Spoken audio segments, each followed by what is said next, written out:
Now we shall discuss about the most important and interesting topic, that is flux.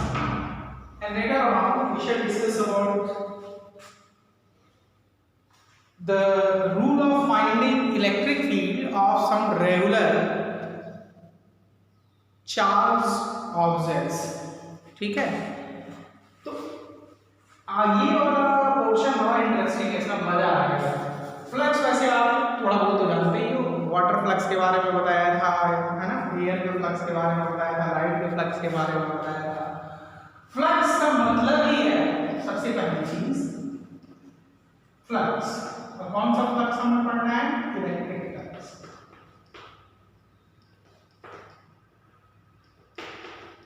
हमें पढ़ना है electric flux. Present कैसे करेंगे इसको? फाई ई यानी इलेक्ट्रिक फ्लक्स। देखो, किसी भी चीज का फ्लक्स, चाहे इलेक्ट्रिक फ्लक्स हो, चाहे मैग्नेटिक फ्लक्स हो, चाहे वाटर का फ्लक्स हो, लाइट का फ्लक्स हो, हमेशा किसी एरिया पे ही डिफाइंड होगा, है ना, किसी एरिया पे डिफाइंड होगा। तो ये अगर एरिया है खाली, इसमें से जितनी फील्ड लाइंस गुजरेंगी,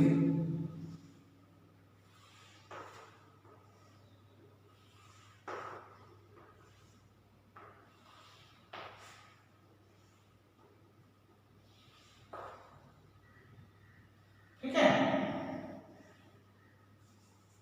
ये जो फील्ड लाइन इस एरिया ए से गुजर रही है वही इसका फ्लक्स है। अर्थात total electric field lines passing through any area which is placed perpendicular रखा हुआ है, perpendicular to the electric field. तो फ्लक्स डिफाइन करना बहुत आसान है। क्या है electric flux?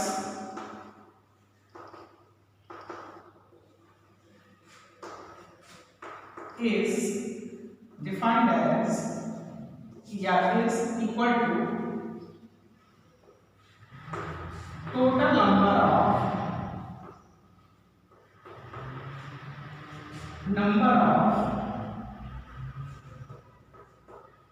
electric field lines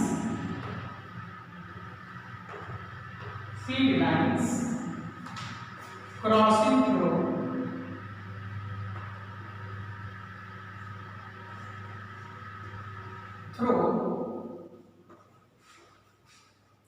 any area placed perpendicular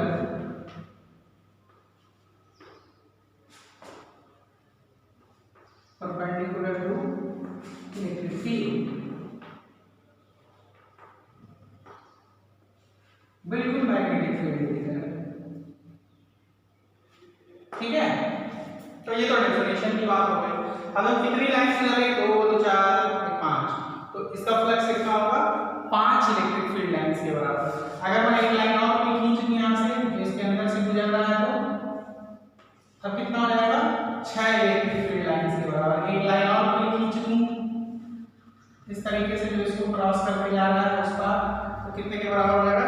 7 electric field lines के बराबर। तो ये किसके ऊपर डिपेंड कर रहा है? मैंने क्या कहा? Electric flux is equal to electric flux associated with any area. Electric flux हमेशा स्टेटमेंट ऐसे ही होना चाहिए, electric flux related to any area या over any area. Electric flux over an area, ये ऐड कर दीजिएगा। इलेक्ट्रिक फ्लक्स हमेशा किसी एरिया पे ही डिपेंड होगा, है ना। जैसे मैं आपसे कहूं, देखो, अगर पानी, इस रास्ते से पानी आना है, तो अगर इतना जो रास्ता जो है इतना है, तो पानी क्या आएगा? कम आएगा। पानी की धारा क्या आएगी? कम आएगी। लेकिन इसको अगर मैं थोड़ा बड़ा कर दूं, एरिया बढ़ा दूं, तो पानी की धारा बढ़ जाएगी, और बड़ा कर दूं तो और बढ़ जाएगी, और बड़ा कर दूं तो और बढ़ जाएगी। इसका मतलब जो फ्लक्स है, चाहे वो पानी का फ्लक्स हो, इसी तरह इलेक्ट्रिक फील्ड लाइंस इतने में से कम आती, इतने में और जाते, इतने फ्लक्स जो है चाहे वो इलेक्ट्रिक फ्लक्स हो, अगर एरिया बढ़ेगा तो फ्लक्स भी बढ़ेगा। ठीक है, इसीलिए हम कह रहे हैं कि electric flux over an area is equal to the total number of field lines and electric field lines crossing that area, crossing that area placed perpendicular to the magnetic field. देखो अगर मेरे कहने का मतलब आप ऐसे समझो, ये बुक अगर मैं कुछ लिख रहा हूँ, ये समझ लो बीच में पूरी जगह है, ये पूरी क्या है, खाली है, तो इसमें से अधिक लाइनें जाएंगी, जब कैसे रखा होगा ऐसे, फिर ये फील्ड लाइन है, ऐसे समझो ये फील्ड लाइन है और ये एरिया है, कौन सा एंगल बना है 90। लेकिन अगर मैं इसको जरा सा मोड़ दूं तो क्या होगा, अगर जरा सा मैंने एंगल चेंज कर दिया, क्या किया 90 से कम कर दिया, अब क्या होगा, बहुत सारी फील्ड, पहले जब ऐसे था तो ये भी वाली फील्ड लाइन इससे गुजर रही थी, ये भी, लेकिन जब इसको मैं मोड़ दूंगा, यहाँ वाली जो फील्ड लाइन थी इसको बिना क्रॉस किए ऊपर से ही गुजर जाएगी, है ना। खड़ा था तो ये भी वाली गुजर रही थी, लेकिन जब बैठा दिया तो क्या होगा, ये वाला और ये वाला बिना इसके अंदर से गए गुजरे, है ना। तो जो फील्ड लाइंस इस एरिया के अंदर से नहीं गुजर रही हैं वो फ्लक्स में कोई भी योगदान नहीं करेंगे। इसका मतलब ये चीज तो क्लियर है कि फ्लक्स जो है वो एंगल पर डिपेंड कर रहा है, angle between electric field line और एरिया। तो अभी हम थोड़ा आगे चलेंगे, ये फ्लक्स के बारे में मैंने आपको बता दिया, एक मैथमेटिकल रिलेशन पे हम आएंगे, लेकिन उससे पहले बहुत ही शानदार चीज के बारे में पढ़ेंगे कि कैसे एक स्केलर क्वांटिटी को हम अपनी जरूरत के हिसाब से वेक्टर में भी चेंज कर देते हैं, और वो है हमारा एरिया वेक्टर। एरिया वेक्टर क्या होता है, तब हम आगे चलेंगे, फ्लक्स को आगे डिस्कस करेंगे। एरिया वेक्टर,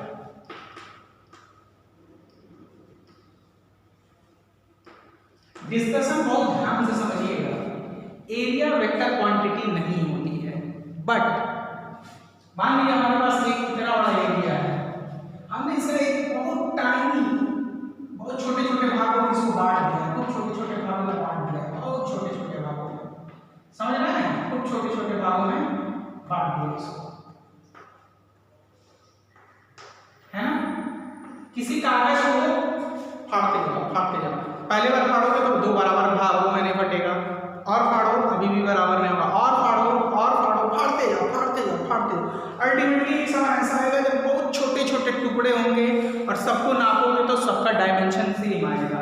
ऐसे ही इस एरिया को हमने बहुत से छोटे छोटे भागों में बांट दिया है, इनमें से इन सारे का एरिया कितना है ds, इस पूरे का एरिया कितना है s, चलो ये ले लेते हैं जब एरिया है, और इस स्मॉल पोर्शन का एरिया वैसे हम ds ले लेते हैं, मान लो सरफेस एरिया है, ठीक है, और चलो इसको भी ऐसे ही ले लेते हैं, सरफेस एरिया है, ठीक है। यानी अगर हमको s चाहिए तो हम क्या करेंगे, सारे ds को जोड़ देंगे, सारे ds को इंटीग्रेट कर देंगे, तो हमको क्या मिल जाएगा, टोटल एरिया मिल जाएगा, क्योंकि सारे के सारे एरियाज बराबर हैं, तो सबको जोड़ देंगे तो हमको क्या मिल जाएगा, टोटल एरिया मिल जाएगा। अब एज अ होल ये कभी वेक्टर नहीं हो सकता है, कभी वेक्टर नहीं हो सकता है, एज अ होल पूरा एरिया एज वेक्टर नहीं हो सकता है, बट इसका स्मॉल पोर्शन, अगर हम इसका एक स्मॉल पोर्शन ये बाहर ले आए जिसका डायमेंशन क्या है ds, जिसका एरिया कितना है ds, तो एरिया वेक्टर जो होगा वो इसके नॉर्मल होगा, डॉटेड लाइन से मैं दिखा रहा हूं, यानी या तो बाहर या तो अंदर, ठीक है। मेरे कहने का मतलब समझो, अगर ये बुक है, इसका एरिया a है, तो इसका एरिया वेक्टर a किधर होगा, ये बुक का एरिया तो ये है, ध्यान से देखो बच्चों, बुक का एरिया ये है, लेकिन इसका एरिया वेक्टर क्या होगा, इसके बाहर होगा, इसके नॉर्मली आउटवर्ड होगा, समझ में आ रहा है आपके, ये चीज आपको ध्यान रखनी है। इधर का एरिया वेक्टर किधर होगा, नॉर्मली अपवर्ड, और नीचे वाला जो एरिया है, नीचे वाला जो एरिया है इसका एरिया वेक्टर नॉर्मली डाउनवर्ड। यानी अगर हम कहें ये बताओ वेक्टर ds कहाँ है, वेक्टर ds कहाँ है, तो आप कहोगे वेक्टर ds इसमें कभी मिल ही नहीं सकता, वेक्टर ds हमेशा कहाँ मिलेगा, इसके नॉर्मली अपवर्ड ऊपरी सतह के लिए, और निचली सतह के लिए ब्लैक बोर्ड के अंदर, समझ रहे हो नहीं, इसके लिए ब्लैक बोर्ड के बाहर मिलेगा वेक्टर ds, और इसके लिए ब्लैक बोर्ड के अंदर। यानी वेक्टर ds जो है, अगर इसको हम लिखना चाहें तो कैसे लिखेंगे, इसका मैग्नीट्यूड कितना है ds, और डायरेक्शन क्या है नॉर्मल, यूनिट नॉर्मल वेक्टर, तो ये यूनिट इस तरह से लिख सकते हैं, दिस इज एरिया वेक्टर, ठीक है। और ये एरिया एलिमेंट है, आपको मैंने पहले बताया एज अ होल बहुत बड़ी एरिया को वेक्टर में हम नहीं कन्वर्ट कर सकते हैं, बट स्मॉल पोर्शन को हम वेक्टर की तरह ट्रीट कर सकते हैं। और एरिया वेक्टर हमेशा जिस एरिया का एरिया वेक्टर पूछा जाएगा वो एरिया वेक्टर कभी भी उस एरिया में नहीं होगा, उस एरिया के नॉर्मली आउटवर्ड होगा, बाहर नॉर्मली आउटवर्ड या नॉर्मली इनवर्ड, इनसाइड नहीं होगा या ऑन द सरफेस नहीं होगा, हमेशा सरफेस के परपेंडिकुलरली आउटवर्ड या परपेंडिकुलरली इनवर्ड। जैसे ये है, अगर ऊपर वाला सरफेस, जैसे ये बुक ले रहे थे एनसीईआरटी की जो बुक ले रहे थे, यहाँ पे एरिया वेक्टर इसका लें, अगर इसका एरिया ए है तो वेक्टर ए कहाँ आएगा, बाहर। और इसी तरह नीचे वाले का एरिया वेक्टर लेते तो वो क्या आता, बाहर, नीचे की तरफ बाहर नॉर्मली। तो ये हो गया एरिया वेक्टर का रिप्रेजेंटेशन। अब डिफाइन कैसे करेंगे, an area vector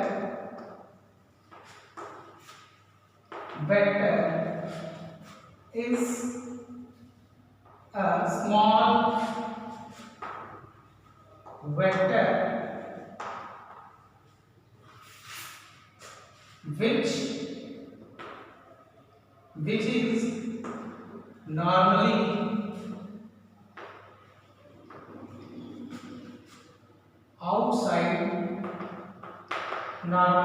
outside the area element इसलिए लिख रहे हैं, कोई छोटा सा पार्ट होगा, ठीक है ना। तो an area vector is a small vector, है ना, small vector which is normally outside the area element, ठीक है। जैसे यहाँ ये एरिया एलिमेंट दिया तो एरिया वेक्टर किधर होगा, इसके नॉर्मली बाहर, और नीचे वाला सरफेस अगर लेते, मतलब ये देखो दो सरफेस होते हैं ना, किसी भी एरिया के दो सरफेस होंगे, एक ये वाला और एक ये वाला। ये वाला लेंगे तो इस साइड नॉर्मली आउटवर्ड क्या होगा, इस साइड, और ये वाला लेंगे तो इस साइड। ये चीज आपको समझनी है। तो हम एरिया को एरिया वेक्टर में चेंज कर सकते हैं, बस यहाँ ये रखना है कि हमेशा एरिया वेक्टर जो होगा एरिया से बाहर होगा। और कैसा बाहर होगा, नॉर्मली बाहर होगा, यानी ये कितने काइंड का बनाएगा, 90 का, याद रखिएगा। तो ये चीज बिल्कुल आपको क्लियर रहिएगा। ये डीएस क्या है, एरिया एलिमेंट है,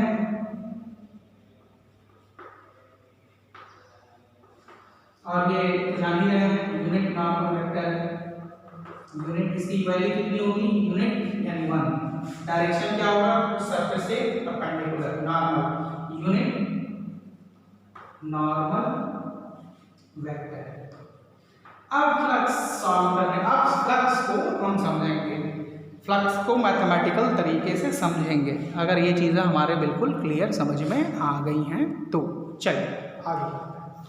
अब हम फ्लक्स की बात करते हैं। फ्लक्स किसी एरिया में हम कैलकुलेट करते हैं। मान लीजिए हमारे पास एक रेगुलर एरिया है, this is a regular area है जी। अब क्या है हमारा, ये आपका इलेक्ट्रिक फील्ड लाइन है, ये पार हुआ ऐसे, ये आया, ये पार हुआ, ये आया, पार हुआ ऐसे, छेद करके आप पार हुआ, ये आया, पार हुआ ऐसे, ठीक है, ये आया, पार हुआ ऐसे, ये आया, पार हुआ ऐसे, ये आया, और उसके बाद ये इसके पार है। तो ये इलेक्ट्रिक फील्ड लाइंस हैं जो यहाँ पार हो रही है इसके आर पार। अब मान लिया हमारे पास एक छोटा सा एरिया वेक्टर हमने ले लिया, this is our area vector. ये हमारा एक छोटा सा एरिया है ds, है ना, ये ds है। तो ds में जो नॉर्मल खींचोगे वो क्या होगा, सीधे इससे क्या होगा, परपेंडिकुलरली आउटवर्ड आएगा। ये तो सीधे इसके ऊपर क्या होगा, ds पे अगर हम नॉर्मल खींचे तो इसी तरह का तो कुछ आएगा। देखो ये ds है, ds पे नॉर्मल हमने ड्रॉ कर दिया, तो this is our area vector ds। ये ds है और ये एरिया वेक्टर रेडियस है इसके सीधे बाहर। अब देखिए ये आपका इलेक्ट्रिक फील्ड लाइन है, इन दोनों के बीच का एंगल क्या हो गया? Theta. This is R angle. तो यहां आप लिखोगे ds is what? ds is area, और ये क्या है? Area vector. और एरिया वेक्टर इसमें इस एरिया में नहीं मिलेगा, उसके नॉर्मली बाहर मिलेगा, ठीक है? एरिया वेक्टर है ना? And E is the electric field, इसको इलेक्ट्रिक फील्ड वेक्टर कहेंगे। इलेक्ट्रिक फील्ड वेक्टर हो गए। अब इन दोनों के बीच का एंगल थीटा क्या है? एंगल किसके बीच? एंगल बिटवीन एरिया नहीं, angle between normal to the area या area vector. Angle between area vector and electric field line या इलेक्ट्रिक फील्ड ही कहेंगे, ठीक है? ये चीज यहां तक किसी को दिक्कत नहीं होनी चाहिए। अब जब हम फ्लक्स डिफाइन करेंगे तो उस स्मॉल पोर्शन का जो फ्लक्स होगा, जो स्मॉल पोर्शन का जो फ्लक्स होगा उसको हम डिफाइन करेंगे और देखेंगे क्या आंसर मिलता है। तो स्मॉल फ्लक्स या फाई जो है डी फाई, इस इतने एरिया का फ्लक्स कितना होगा? D phi is equal to E dot ds, ठीक है? तो इसका मतलब डॉट प्रोडक्ट का, तो ये किस तरह का क्वांटिटी होगा? ये आपका होगा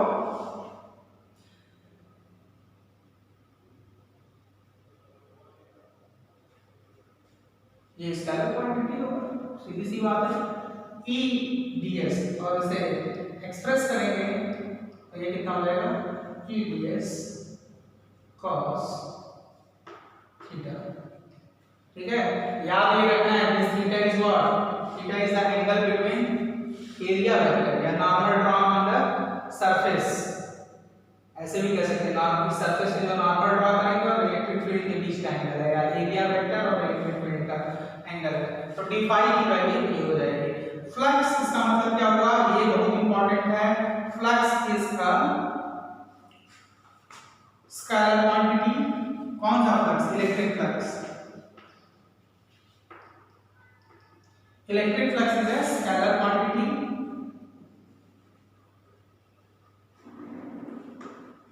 दूसरा यूनिट की बात कर लेते हैं। यूनिट की बात करने के लिए क्या है? E यानी न्यूटन पर कूलम, और ये एरिया है। एरिया क्या होता है? एरिया क्या होता है? इनटू मीटर स्क्वायर, ठीक है? यानी इसको हम लिख सकते हैं न्यूटन मीटर स्क्वायर पर कूलम। फ्लक्स की यूनिट कौन से फ्लक्स की? इलेक्ट्रिक फ्लक्स की। यहां तक कोई कंफ्यूजन आपको नहीं होनी चाहिए। तो ये हो गया हमारा फ्लक्स के बारे में जानकारी। लेकिन अगर जनरल केस आ जाता है, टोटल फ्लक्स अगर आपको निकालना है तो हम क्या करेंगे? d फाई को इंटीग्रेट करेंगे, है ना? इंटीग्रेट d फाई, तो इलेक्ट्रिक फ्लक्स E ds, ये यानी टोटल फ्लक्स जो होगा, total flux is integral of close integral, close मतलब इज इंटीग्रल सरफेस इंटीग्रल। कौन सा इंटीग्रल है? Surface integral. Surface integral of electric field is known as flux. इसको हम शॉर्ट फॉर्म में भी लिख सकते हैं, surface integral of electric flux is known as flux.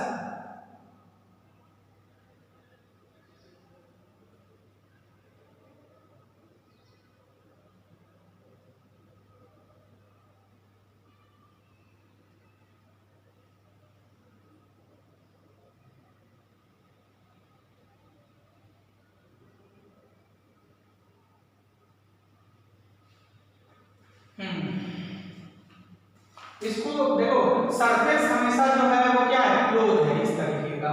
चाहे यहाँ एक और एग्जांपल ले लेते हैं, किस तरह का भी होगा इसका भी अगर हमें फ्लक्स निकालना होगा, क्योंकि ये पूरा सरफेस क्या है, क्लोज है, जहां से शुरू हो रहा है वहीं जाके बंद हो रहा है, तो क्लोज सरफेस इंटीग्रल, इसको हम क्या कहेंगे, क्लोज सरफेस इंटीग्रल। डिफाइन करते flux, close surface integral of electric field. इसको दूसरे तरह से मैथमेटिकल तरीके से भी हम लिख सकते हैं। वैसे बाहर एक चीज और भी जान लो, डायरेक्ट अगर हम चाहते हैं लिखना पाई इज इक्वल टू, अगर हम एक जनरल केस लेके चलते हैं तो हम ऐसे लिख सकते हैं E डॉट ए, यानी E A cos थीटा। इसको ब्रैकेट में लिख लीजिएगा, ये थीटा याद रखिएगा क्या है, this is the angle between normal drawn on the surface या the angle between area vector and electric field theta. तो ये चीज आपको एकदम दिमाग में बिठा लेनी है, नहीं तो फिर मामला गड़बड़ हो जाएगा। तो यहाँ तक हमने सीखा। एक दूसरी डिफिनीशन अब अगर हम देना चाहें फ्लक्स की तो कैसे दे सकते हैं, जो आगे अभी आपका काम आएगा। मैथमेटिकल तरीके से फ्लक्स अगर आपको डिफाइन करना हो तो हम कैसे कर सकते हैं, ये बता देता हूं मैं।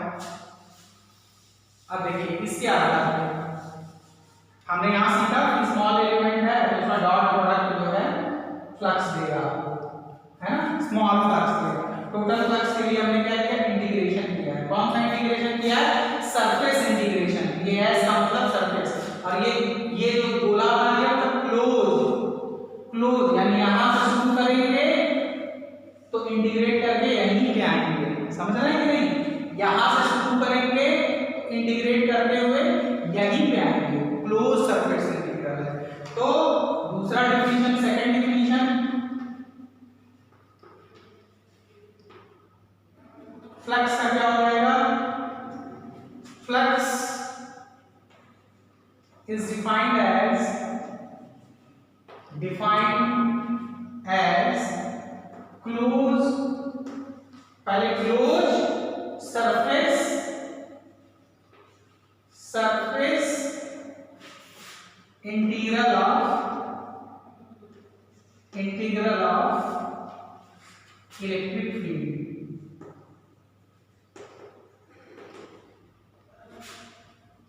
Field over any area. तो ये दूसरा डेफिनेशन हो गया मैथमेटिकल, क्या है वो, close surface integral of electric field dot product में होगा ना, समझ में आया। इससे किसी साहब को कोई दिक्कत नहीं होगी, आप आगे बढ़ोगे। क्लोज सरफेस इंटीग्रल अगर मान लो ये स्क्वायर आ होगा तो आपको क्या मिलेगा, E डॉट ए, क्योंकि टोटल सरफेस एरिया कितना इसका अगर आप ले रहे हो ए, इसका टोटल सरफेस एरिया ये है, ये मिल जाएगा आपको जो मैंने वहां बताया था, ठीक है। तो ये चीज तो हो गई आपकी फ्लक्स के बारे में। अब एक न्यूमेरिकल इस पे कर लेंगे तो हमारा दिमाग और खुल जाएगा। एक एक चीज क्लियर रखिएगा साहब। ये एरिया वेक्टर है, इससे हमको मतलब है, इससे मतलब ना है, इसी से मतलब है, ये जो आपको यहाँ ds दिख रहा है तो ये है, ये नहीं जो सरफेस में। हमको क्या चाहिए, सरफेस वेक्टर चाहिए या एरिया वेक्टर चाहिए, एरिया खुद नहीं चाहिए। चलिए आगे चलते हैं, एक छोटा सा क्वेश्चन करते हैं ताकि आपको समझ में आ जाए। अच्छा, कुछ चीजें अभी यही हम लोग देख लेते हैं कि कब फ्लक्स मैक्सिमम होगा, कब मिनिमम होगा, डेफिनेशंस हम दिखा देते हैं आपको किताब के माध्यम से। कंक्लूजन्स,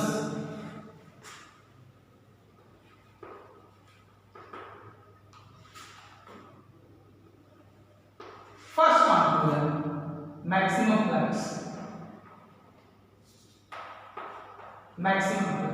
कब होगा, देखो मैक्सिमम फ्लक्स तब होगा जब थीटा आपका क्या है, जीरो आए।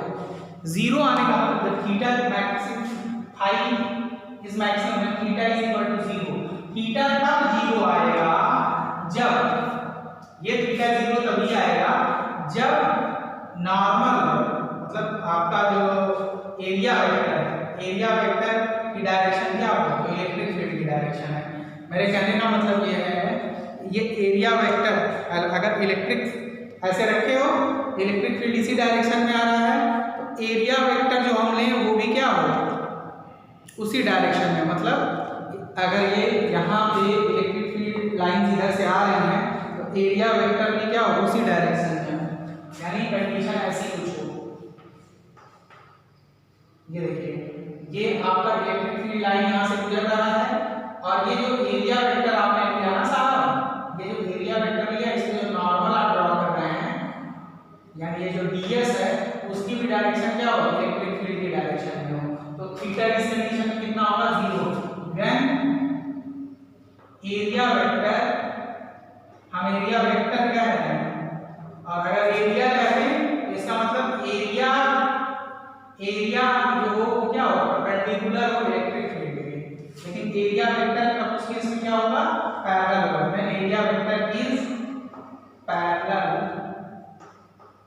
To electric field, parallel to electric field, तो इस केस में देखो फ्लक्स कितना आएगा, मैक्सिमम ही आएगा। कितना आएगा फ्लक्स, फ्लक्स की वैल्यू आपको मालूम है, EA cos 0 कितना आएगा, ये आ जाएगा। हाँ जी, ये हो जाएगा। मिनिमम कब होगा, सेकेंड फाई मिनिमम कब होगा, सीधी सी बात है, तब होगा when theta is equal to 90 degree. कैसे होगा ये केस, देखो ऐसे होगा, ऐसे। ये आपकी फील्ड लाइंस क्या है, सामने से आ रही है, और आपका एरिया क्या है, ऐसे पड़ा हुआ है, ऐसे। तो एरिया वेक्टर क्या होगा, ऐसे। एरिया वेक्टर क्या होगा, परपेंडिकुलर। फील्ड लाइन कैसे जा रही है, ऐसे। फील्ड लाइंस, एक भी फील्ड लाइन इस एरिया से गुजरेगी, ऊपर से ही बहती हुई निकल जाएगी पानी की तरह, अंदर से थोड़े जाएगी। फ्लक्स तभी डेवलप होगा जब फील्ड लाइन आपके एरिया के अंदर से गुजरे, और जब आपने एरिया को पट कर दिया है, यानी एरिया को क्या कर दिया है, एरिया जो है वो पैरेलल हो गई है ना, या एरिया पट पड़ी हुई है, और इस कंडीशन में मतलब एरिया वेक्टर जो है वो क्या हो रहा है, इलेक्ट्रिक फील्ड लाइन के साथ 90 डिग्री का एंगल बना रहा है। मतलब कंडीशन ऐसी हुई, ये आपका एरिया पट पड़ा हुआ है, और आपकी सारी फील्ड लाइंस क्या हो रही है, इसके ऊपर से गुजर रही है। देखो मैंने कहीं भी छेद नहीं बनाया है, याद रखना। इलेक्ट्रिक फील्ड लाइंस यहाँ कहाँ से गुजर, अंदर से नहीं जा रही है, ऊपर ही ऊपर चली जा रही है। ऐसे केस में अगर हम एक छोटा सा एरिया लेते हैं, एरिया वेक्टर ds, तो इसका छोटा सा एरिया ds लेते हैं, तो इसका एरिया वेक्टर किधर जाएगा, इधर जाएगा, डॉटेड से बना लीजिए। ये हो गया आपका ds, तो ds और ये इलेक्ट्रिक फील्ड के बीच का एंगल कितना होगा, 90 डिग्री। इस केस में आपका फ्लक्स कितना आ जाएगा, E ds cos 90, cos 90 0 होता है, तो फ्लक्स आपका 0 हो जाएगा, जो कि मिनिमम होगा। यहाँ तक किसी से आपको दिक्कत नहीं होगी, डिस्कशन मैंने दो तरीके से कर दिया है, ऐसा क्यों हो रहा है। चलिए अब चलते हैं आगे की तरफ। बढ़ने से पहले एक छोटा सा न्यूमेरिकल वर्क करेंगे, ताकि हमारा दिमाग जो है फ्लक्स से वाकिफ हो जाए। चलिए, तो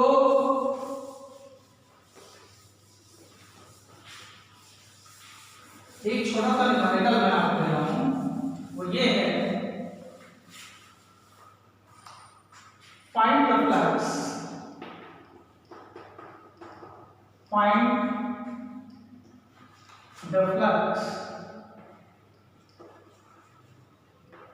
through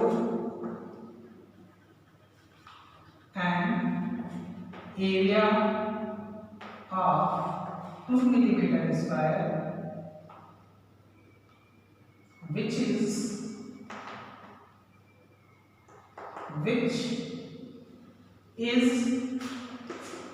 making angle 30 degree with electric field field with electric field of 2 Newton per coulomb।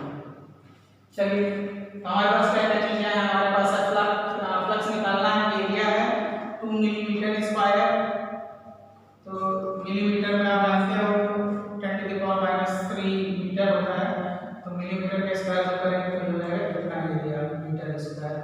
ठीक है, इलेक्ट्रिक फील्ड क्या दिया हुआ है 2 न्यूटन पर कूलम दिया हुआ है, थीटा दिया हुआ है 30 डिग्री। ठीक है, तो फ्लक्स हमारे पास कितना आ गया ई ए, यही होता है ना, यानी ई ए cos 30, यानी कितना होगा ई की वैल्यू 2 हो गई, ए की वैल्यू 2 × 10⁻⁻6 हो गई, और cos 30 की वैल्यू हो गई √3/2, तो कैंसिल हो गया, कितना आ गया 2 √3 × 10⁻⁶ न्यूटन मीटर स्क्वायर पर कूलम। हो गया, कितना इजी है, लेकिन ये गलत है। मैंने आपसे बताया था हमें इससे नहीं मतलब है कि एरिया क्या एंगल बना रहा है, हमें मतलब है एरिया वेक्टर कौन सा एंगल बना रहा है। तो एरिया देखो ऐसे समझो, यानी एरिया के साथ जो एंगल बन रहा है, ये एरिया जिस तरीके से रखा हो, मतलब ऐसे समझो एरिया के साथ ये एंगल अगर 30 डिग्री बन रहा है, जब हम ये एरिया वेक्टर खींचते हैं तो ये हमारा एरिया वेक्टर और इलेक्ट्रिक फील्ड के साथ जो एंगल बनेगा, ये इधर बाहर की तरफ, जब ये नॉर्मल ड्रॉ करते तो एरिया के साथ इलेक्ट्रिक फील्ड कितना एंगल बना रहा है 30 डिग्री, ऐसे समझो। तो एरिया के साथ यानी एस के साथ या डीएस के साथ कितना एंगल बना रहा है 30 डिग्री। एरिया वेक्टर के साथ कितना बनाता है डीएस के साथ, ध्यान देना कितना बनाता है 60 डिग्री। इसीलिए मैं समझा रहा हूँ क्यों गलत है, हमें एरिया के साथ एंगल नहीं लेना है, एरिया वेक्टर के साथ एंगल लेना है। तो अगर ये 30 है तो एरिया वेक्टर के साथ एंगल कितना बनेगा 60 डिग्री बनेगा। यही चीज मैं समझाना चाह रहा हूँ। तो यहाँ आप 60 लिखेंगे और 60 की वैल्यू कितनी हो जाएगी 1/2। अब आपका ये सही होगा, तो ये वैल्यू आपकी हो जाएगी 2 × 10⁻⁻6 न्यूटन मीटर स्क्वायर पर कूलम। तो यही छोटी छोटी चीजें आपको एकदम दिमाग में रखनी है कि हमें एरिया के साथ एंगल नहीं लेना है, एरिया पे जो नॉर्मल ड्रॉ किया गया है यानी एरिया वेक्टर उसके साथ इलेक्ट्रिक फील्ड क्या एंगल बना रहा है उसको कंसीडर करना है। ये छोटी छोटी चीजें अगर आपके एकदम कंसेप्ट क्लियर है तो आप आगे के बादशाह हैं इस इलेक्ट्रिक फील्ड के, क्योंकि आगे गॉस थ्योरम और गॉस थ्योरम से एक न्यूमेरिकल आना ही आना है। Thank you very much. अगले टॉपिक में हम डिस्कस करेंगे गॉस